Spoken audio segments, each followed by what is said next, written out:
नमस्कार दोस्तों, स्वागत है आप सभी का मेरी कहानियों में। मैं हूँ शिखा और एक बार फिर से आपके लेकर आई हूँ एक नई कहानी और उम्मीद करती हूँ कि ये कहानी भी बाकी कहानियों की तरह आपको बेहद पसंद आएगी और अब पहले की तरह अपना प्यार और सपोर्ट मेरी वीडियोस पर बनाए रखेंगे। कहानी पसंद आए तो चैनल को सब्सक्राइब करना मत भूलिएगा। तो चलिए अपनी आज की कहानी शुरू करते हैं। मम्मी, मुझे पनीर की पकौड़ी खाने का मन कर रहा है। आप कॉफ़ी के संग बनवा दो ना। कृतिका अपनी माँ से बोली। अरे, इसमें कौन सी बड़ी बात है मेरी लाडो, अभी तेरी भाभी से कहकर बनवाती हूँ। तू तब तक ये लड्डू खा, दूध पी। कहते हुए अनीता जी रसोई की तरफ चल दी। रसोई में पहुंची तो देखा अभी तक वर्षा रसोई में नहीं थी। वह तुरंत उसके कमरे में पहुंची। बहू, क्या बात है? आज चाय नाश्ता नहीं मिलेगा क्या? माँ जी, बस अभी पहुंचती हूँ। वो क्या है ना, बोलने ही वाली थी कि उसकी बात काट कर अनीता जी बोलने लगी। ऐसा करना, आज पनीर के पकौड़े इमली की चटनी बना देना, कृतिका का बहुत मन है। कहते हुए वर्षा की बात बिना सुने ही वापस लौट गई। पास में लेटी चीनू बोली, मम्मा, आप मुझे छोड़कर नहीं जाना, मुझे डर लग रहा है। बेटा, मम्मा अभी आपके लिए दूध बना कर लाती हैं, फिर मैं यहीं बैठ जाऊंगी। नहीं मम्मा, आप नहीं जाओगे। चीनू रात तक तो ठीक थी, पर सुबह उसे बुखार आ गया। जब वर्षा उसे स्कूल के लिए उठाने लगी तब पता चला। पति विपुल 2 दिन के लिए शहर से बाहर टूर पर गए हुए थे, इसलिए उसने अपने फैमिली डॉक्टर को फ़ोन कर चीनू की दवाई, जो पहले से ही घर पर रखी थी, कैसे देना है पूछ लिया और डॉक्टर के क्लिनिक पहुंचने का समय पता कर लिया। वर्षा किसी तरह चीनू को मनाकर रसोई में जल्दी जल्दी चाय, कॉफ़ी, दूध तैयार कर, ब्रेड से सेक कर, बटर, जैम, कॉर्नफ्लेक्स, फल काट कर टेबल पर लगा चाय कॉफ़ी थर्मस में भरकर रख देती है। फिर चीनू के लिए दूध बिस्किट लेकर कमरे में उसे दवाई देने चली गई। 1 घंटे बाद अनीता जी रसोई का इंस्पेक्शन करने पहुंची तो टेबल पर लगा नाश्ता देख बौखला गई और दौड़ते हुए वर्षा के कमरे में पहुंची। बहू, तुम्हारा दिमाग खराब हो गया है। अब तुम्हें मेरी बात सुनाई नहीं देती है क्या? ब्रेड बिस्किट टेबल पर लगाकर चाय थर्मस में भरकर रख दी। मैंने तुम्हें पनीर के पकौड़े तैयार करने को बोला था ना। अब क्या हमें 2 वक्त का खाना भी नहीं दे पाओगी? हमने भी बच्चे पैदा किए हैं और सारे काम भी निपटाए हैं। बिना सोचे समझे अपनी बहू पर चिल्लाती हैं। माँ जी, माफ़ कीजिए, मैं भूल गई थी। बाकी मैंने सब बनाकर टेबल पर रख दिया है। आप देखिए ना, चीनू को बुखार है। अभी दवाई देकर ठंडे पानी की पट्टी ही बदल रही हूँ। अब इसे क्या हुआ? कल तक तो ये उछल कूद रही थी। और तुम भी न बहू, बच्चे तो बीमार पड़ते रहते हैं, तो क्या उनके चक्कर में घर वालों को भूखा मार दोगी? और तुमने तो थोड़ा भी नहीं सोचा कि तुम्हारी गर्भवती ननद घर में आई हुई है, उसकी सेवा करो।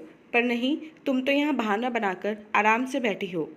वर्षा की ननद 4 माह गर्भवती, पिछले 1 महीने से मायके आई हुई है। तभी से सास अनीता जी पूरी तरह अपनी बेटी की सेवा में लगी हैं। उसके साथ उन्होंने बहू को भी लगा रखा है।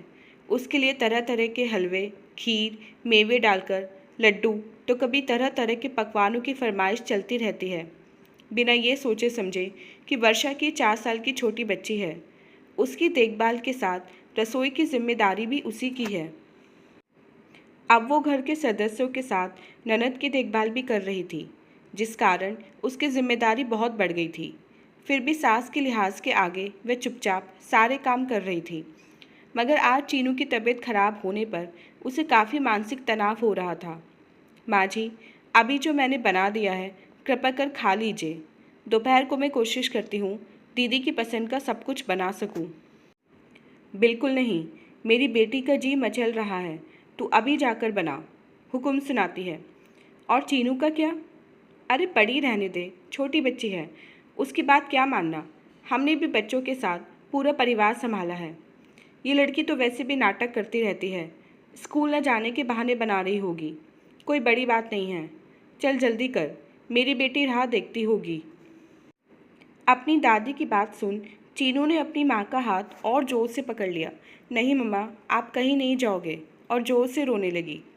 तब वर्षा ने उसे चुप कराते हुए बोली, देखो बेटा, मम्मा कहीं नहीं जा रही, आपके ही पास हैं। उसका हाथ कसकर पकड़कर बोली, और मन में सोचने लगी, आखिर और कितना बर्दाश्त करना होगा तुम्हें वर्षा। आखिर कब कोई तुम्हारा दर्द समझेगा। जब तुम गर्भवती थी तब भी तुम्हारी सास तुम्हें ये बोलकर सारा काम कराती थी, बच्चे तो हर औरत पैदा करती है, हमने भी किए हैं, इसमें कौन सी बड़ी बात है। बहू, इतने नखरे क्यों करती हो। काम करोगी, हाथ पांव चलते रहेंगे, बच्चा भी स्वस्थ रहेगा। यूँ बैठे बैठे तो मोटी हो जाओगी, साथ में बच्चा आलसी बनेगा। यही बोल घर के सारे काम करवाती। किसी दिन तबीयत ज़्यादा खराब भी हो जाए तो भी 4 बातें सुनाने से पीछे नहीं हटती। और आज यही सास माँ बनकर अपनी बेटी को पलंग से उतरने नहीं देती, बैठाकर अपने हाथों से खिलाती हैं। आज मेरी बच्ची बीमार दर्द में तड़प रही है, उसका दर्द इन्हें दिखाई नहीं देता। अगर इन्हें कुछ दिखाई नहीं देता तो मुझे भी सब चीज़ें क्यों दिखाई देनी चाहिए। कल मैं अपने लिए नहीं बोल पाई थी, मगर आज मैं अपनी बेटी के लिए तो ज़रूर लड़ूंगी, चाहे उसके लिए किसी को भी नाराज़ क्यों ना करना पड़े।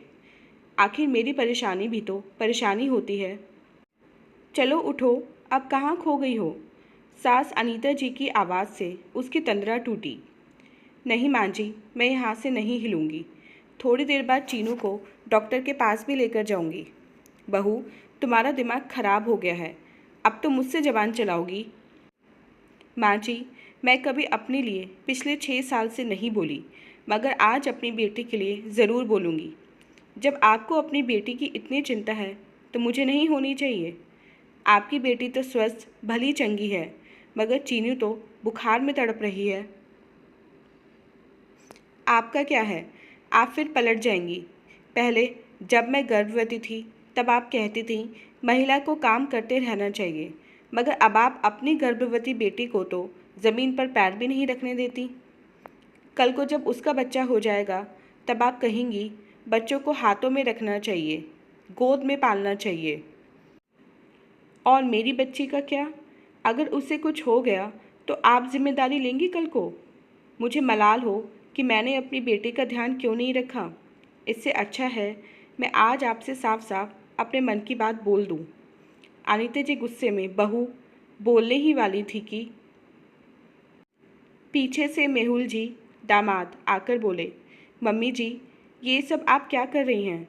मुझे नहीं पता था आप इतना मीठा बोलती हैं, मगर मन में इतनी कड़वाहट भरी है। आपको देखना चाहिए, छोटी सी बच्ची बुखार में तड़प रही है और आप हैं कि भाभी से फरमाइश कर रही हैं। जब मैंने बाहर देखा उन्होंने पूरी टेबल पर नाश्ता सजा रखा है। क्या आपको सिर्फ अपनी बेटी का ख्याल है, अपने बेटे की बेटी का नहीं। मैं यहाँ आप सबसे मिलने आया था, मगर आपकी बात सुनकर मैं बहुत दुखी हुआ। चलिए भाभी, मैं कार लाया हूँ, अभी चीनू को डॉक्टर के पास लेकर चलते हैं। भाई साहब भी शहर में नहीं हैं, छोटे बच्चे का मामला है।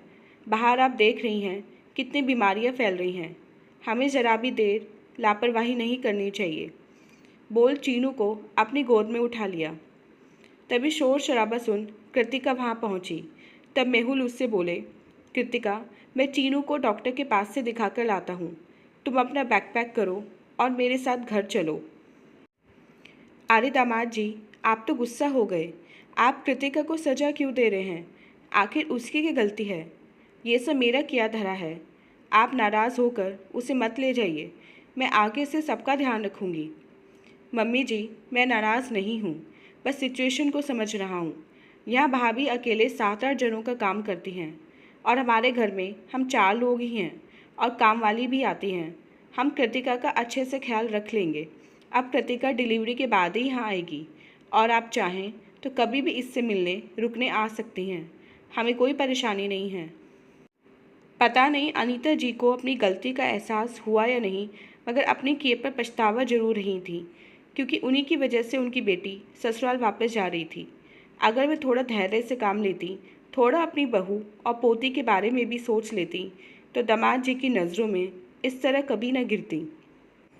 दोस्तों, लोगों को अपना किया इसी जन्म में भुगत कर जाना है, इसलिए हमें हमेशा हर काम सोच समझ कर करना चाहिए, ना कि दोगलेपन में आकर अपने लिए नियम कुछ और, दूसरों के लिए नियम कुछ और बनाकर सबके लिए परेशानी पैदा करनी चाहिए।